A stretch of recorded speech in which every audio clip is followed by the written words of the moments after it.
যে আমার মাননীয় মুখ্যমন্ত্রী মহোদয় আমার উপর একটা দয়া করো। কর্মচারী আমি অহমর কর্মচারী আসি, এতে অবসর গ্রহণ করি, যদি অবসর গ্রহণ করে মানুষ হিসেবে যে থাকলে আমার একটা প্রেরণা জগাই দিও। আমি মানুষ হিসেবে, আমি শিক্ষক, রিটায়ার্ড শিক্ষক হিসেবে আমি যাতে সমাজ করে যেতে পারবো। আর আমি আমার সমাজের বিভিন্ন কাম এতেও করবি লগিয়ে আছে। আমি অবসর হই কিন্তু আমি সমাজ বাদ দিয়ে নাই, বিভিন্ন মেন মিটিংত আমি আহোঁ, বিভিন্ন আলোচনাত আমি আহোঁ, সরকারের বিভিন্ন কার্যকলাপ আমি সব স্কিমের প্রতি আমি সহায় জানাও। গতিকে এই সরকারখনে আমার যাতে OPS-ৰ ব্যৱস্থা কৰে, তাৰ কাৰণে আমাৰ মাননীয় মুখ্যমন্ত্ৰী মহোদয়ক আৰু তেওঁৰ মন্ত্ৰীবৰ্গক মই কৈছোঁ আমাৰ কথাখিনি অলপ চিন্তা চৰ্চা কৰক। অহা 6 তাৰিখত পবিত্ৰ বাজেট অধিবেশন চলিব, সেই অধিবেশনত যাতে আমাৰ কথাখিনি চেণ্ট্ৰেল গভৰ্ণমেণ্ট আপুনি অৱগত কৰায় যে অসমৰ যিটো পৰিস্থিতি শিক্ষকসকলৰ অৱস্থা হৈছে, সেই যিসকল অৱসৰ গ্ৰহণ কৰিছে, শিক্ষকে হওক বা শিক্ষয়িত্ৰী হওক বা ফৰ্থ গ্ৰেডে হওক বা অফিচাৰে হওক, যিসকল অৱসৰ গ্ৰহণ কৰিলে, বিশেষকৈ 2013 চনত যিসকল শিক্ষকে রেগুলার হয় আজি 5 বছর মান চাকরি করলে বা 10 বছর করলে, তারপর মানুষের খাওয়ার খাদ্যর কোনো প্রয়োজন একদম নাইকিয়া হয়ে গেল। একদম এটা করে না সার্ভিস কালত তাও যেটা গ্রেড পে পাইছিল বা ডিএ পাইছিল, পেনশন অবস্থা তাও এটাও নাই, এটা পেনশনও নাই, ডিএও নাই, রিভাইজও নাই, তাও হাউসেরও নাই, তাও কেনেকৈ চলিব, মেডিকেল এলাউন্স নাই, এই মানুহখিনি চলিব কেনেকৈ। গতিকে আমার মাননীয় মুখ্যমন্ত্রী মই আপনার লগত মই আছিলোঁ, এতিয়াও আছোঁ। যোৱা 2025 চনৰ 24 জুনত আপনাৰ লগত মই মোলাকাতো কৰিলোঁ এই NPS সম্পৰ্কে। স্যাৰ আমাৰ কথাখিনি যাতে আপনি মানি লয়, আমি এই মানুহৰ হতভাগা মানুহ শিক্ষকখিনি যদিও মই অৱসৰ গ্ৰহণ কৰি কিন্তু এই অৱসৰ মোৰ পিছফালে যিবিলাক আছে গোটেইখিনি অৱসৰ কৰিছোঁ। এতিয়াতো চলাৰ কাৰণে মই আজি দায়িত্ব ভাল লৈছোঁ যাতে এই মানুহখিনি ভৱিষ্যতে যাতে এটা ল'ৰা ছোৱালী যাতে সুশিক্ষিত কৰিব পাৰে। এতিয়াতো শিক্ষাৰ প্ৰয়োজন আছে, তাৰ ল'ৰা ছোৱালীৰ শিক্ষাৰ প্ৰয়োজন আছে, সেইখিনি মানুহৰ ওপৰত যাতে কোনো কৰাপশ্যন নহয়। আমি আমাৰ মাননীয় মুখ্যমন্ত্ৰী বাৰবাৰ অনুৰোধ কৰিম যে আমাৰ OPS-ৰ ব্যৱস্থা কৰক। যদি আপোনালোকে কয় খালি মাতন মই অৱসৰ হোৱাখিনিৰে কাম কৰিবলৈ আমি বাধ্য হৈছোঁ, যে কৰিমেই, মই একেটা অৱসৰ হোৱা যিমান আছে তেওঁ যাতে ৰেগুলাৰ কৰিলে, তেওঁ এটা অৰ্ডাৰ দিলে যে এই মানুহবোৰক তোমালোকে ফুল ইঞ্চুৰেঞ্চ হৈ গ'ল। কিন্তু আমি আমাৰ সময়গুলি বেশিৰভাগ আমি ভ্যানসাৰ পিৰিয়ড পড়াই দিলু। আৰ আমাৰ ল'ৰা ছোৱালী ইতিমধ্যে MLA, মন্ত্রী, ডক্টর, ইঞ্জিনিয়ার বিভিন্ন কামত IPS, APS হয়েছে, কিন্তু আমি একত্র সম্মুখত যাওয়াটাও বেয়া লাগে আমার কারণে পেনশনের ব্যবস্থা নকৰি। আমি এনে কি বেয়া কাম কৰিছোঁ সমাজখন গঢ়াৰ কাৰণে আমি নিয়োজিত ছিলোঁ, সমাজত ল'ৰা ছোৱালীৰ কাৰণে আমি চিন্তা চৰ্চা কৰিছোঁ, সমাজত কিবা এটা দুৰ্ঘটনা হ'লে তাৰ কাৰণে শিক্ষকে মাতি আছিল। গোটেই জীৱনটা আমি সমাজৰ সেৱা কৰিলোঁ, ল'ৰা ছোৱালীক মানুষ কৰিলোঁ, বিভিন্ন কাজত চৰকাৰৰ কথা মতে চলিলোঁ। এতিয়া আমাৰ ওপৰত চৰকাৰে ইমান এটা কৰাপশ্যন দিলে, শিক্ষকৰ ওপৰত ইমান এটা নিৰ্যাতিত আমাক কৰিলে, অৱহেলিত, লাঞ্ছিত, বঞ্চিত শিক্ষক যি কৰ্মচাৰী আছে আমাক। আৰু আমি এইটো জানো there is no other profession in the world more important to the society then that of a teacher. শিক্ষকতকৈ ডাঙৰ প্ৰফেশ্যন পৃথিৱীত একো হ'ব নোৱাৰে, মন্ত্ৰী হ'ব নোৱাৰে, কোনো অফিচাৰ হ'ব নোৱাৰে, একমাত্ৰ শিক্ষাগুৰুৰ ওপৰত যিটো চৰকাৰে অৱহেলা কৰিছে, এইটো যাতে কোনো পৰ্যায় কৰিব নাপায়। আমি বাকী জীৱনটো যাতে আমি সুচাৰুৰূপে চলি পড়ক, আমি যাতে সকলে একে মঞ্চত থাকিব পাৰোঁ, এটা আইনত থাকিব পাৰোঁ। OPS-ৰ আমাক অনতিপলম ব্যৱস্থা কৰিব লাগে। আমি OPS চৰকাৰক বিচাৰিছোঁ, আমি NPS বিচৰা নাই, আমি UPS বিচৰা নাই।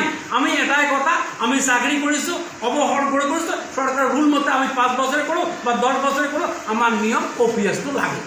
বাকী জীৱনখিনি আমি এটা চিকিৎসা কৰিবলৈ কিমান পইচা প্ৰয়োজন, আমি খাদ্য খাবলৈ কিমান ল'ৰা ছোৱালী পঢ়া শুনা আছে, এইবিলাকৰ চিন্তা চৰ্চা আমাৰ মাননীয় মুখ্যমন্ত্ৰী মহোদয় আমি আপোনাক কৰদৰে অনুৰোধ কৰিম, আপোনাক আর বেশি আমার আন্দোলন যাতে আমি নকরেন তোমার হাইকষ্ট, আমি কোনোদিন আন্দোলন করা নাই আর ন করিম। আমি আপনার করদরে অনুরোধ করিম, আমার অনুরোধ করিম, আমি বিভিন্ন ধরনের আপনার সহায় সহযোগিতা আগবাড়াম।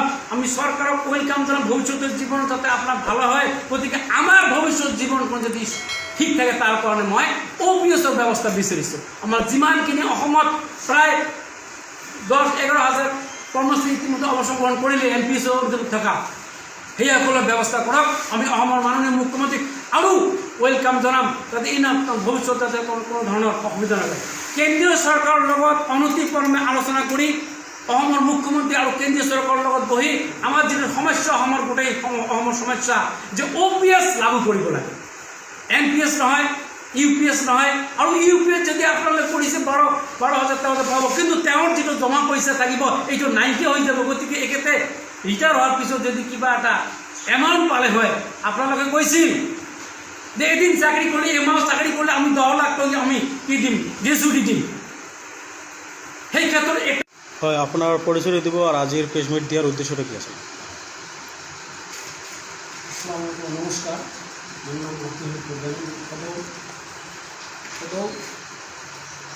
All Assam gov NPS employee association Dhubri জিলা কমিটিৰ সভাপতি। আজিৰ উদ্দেশ্যটো হ'ল যিসকল এমপ্লয়ীয়ে চাকৰিৰ পৰা অৱসৰ গ্ৰহণ কৰিছে, শিক্ষক বিশেষকৈ শিক্ষক সমাজটো বেছি অৱসৰ গ্ৰহণ কৰিছে। গোটেই অসমতে দেখা যায় অন্য ডিপাৰ্টমেণ্টতকৈ শিক্ষাগুৰুসকল বা শিক্ষয়িত্ৰীসকলে ইতিমধ্যে অৱসৰ গ্ৰহণ কৰিলে। তেওঁৰ যিটো NPS ব্যৱস্থা চৰকাৰে কৰিছে, এটা কলা আইন আমাৰ ওপৰত জাপি দিছে, এইটো কোনো পধ্যেই শিক্ষকসকলৰ কাৰণে অযুক্তিকৰ।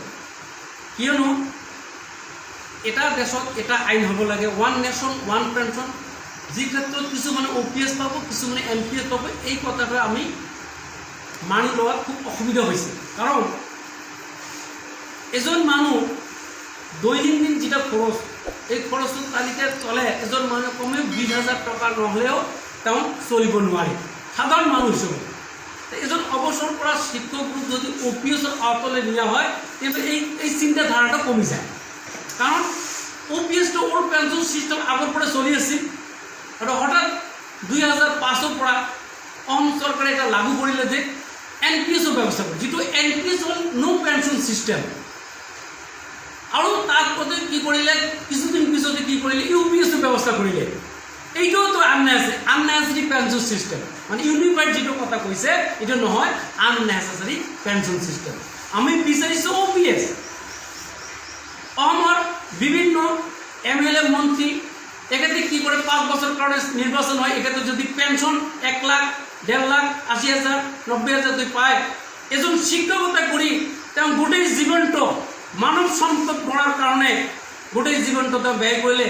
মানুহৰ সামাজিক কাম, বিভিন্ন ল'ৰা ছোৱালীক শিক্ষা দিয়াৰ হোৱাৰ পিছত বিভিন্ন কামত নিয়োজিত কৰা, আজি NRCৰ পৰা হওক, চেঞ্চাছৰ পৰা হওক, বিভিন্ন ধৰণৰ আধাৰৰ কামত নিয়োগ কৰা, বিভিন্ন কামত শিক্ষকসকলক নিয়োজিত কৰিছে।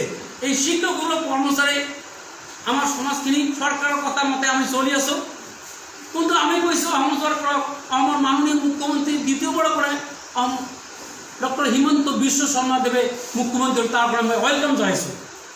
ভাল, এতিয়া ভাবিছোঁ এই অসমৰ মুখ্যমন্ত্ৰী মহোদয় আমাৰ যিসকল NPSৰ অধীনত শিক্ষাগত 2013 চনতে শিক্ষক আৰম্ভ কৰি চৰকাৰে ৰেগুলেট কৰিলে, কিন্তু এক্ষেত্ৰত যিটো এপইণ্টমেণ্ট দিছিল কমিটিত SMC আৰু RMCৰ নিৰ্দেশ মতে, সেই SMC যিটো সিস্টেমত তেওঁ এপইণ্টমেণ্ট পাইছে, তেওঁৰ কাৰ্যকাল তেতিয়াৰ পৰা আমি আৰু এই গোটক আমি ডাইৰেক্ট OPSৰ ব্যৱস্থা কৰক। নহ'লে কিবা আপুনি যদি তেনেকুৱা ধৰণৰ চিন্তা চৰ্চা কৰিছে, অসমৰ মুখ্যমন্ত্ৰী মহোদয় এখেতক মাতি লৈ আপুনি বিৰাট এটা সেমিনাৰ পাতক, আমি তাত যাম, আপুনি অসমৰ মাননীয় মুখ্যমন্ত্ৰী নিজ হাতেৰে আমি আমাৰ ভৱিষ্যত OPSৰ চাকৰি দিয়ক বা OPSৰ ব্যৱস্থা কৰক, আমি মানি ল'ম।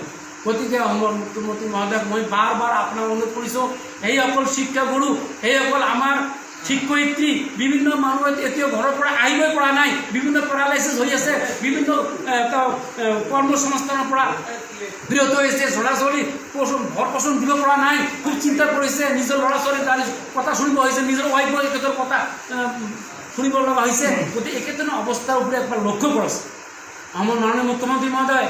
মই আপোনাক কৰদৰে অনুৰোধ কৰিম, যিসকল অৱসৰ গ্ৰহণ কৰিছে এখেতৰ কাৰণে অনতি পলমে বাজেট অধিৱেশনত আলোচনা কৰি এখেতৰ ভৱিষ্যত যিখিনি সময়ত যিখিনি তেখেতৰ আছে, আয়ু আছে, সেই আয়ুলৈকে তেখেতৰ এটা OPSৰ ব্যৱস্থা কৰক, ভাল এটা চিন্তা চৰ্চা কৰক। আমি কোনো ধৰণৰ দাবী কৰা নাই।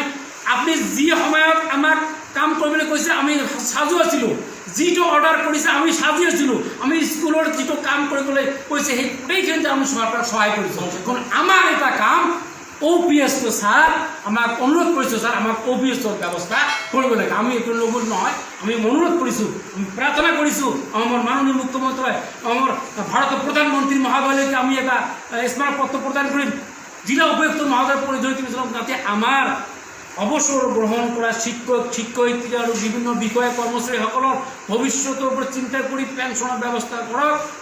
জয় আই অসম, জয় আই অসম, জয় আই অসম।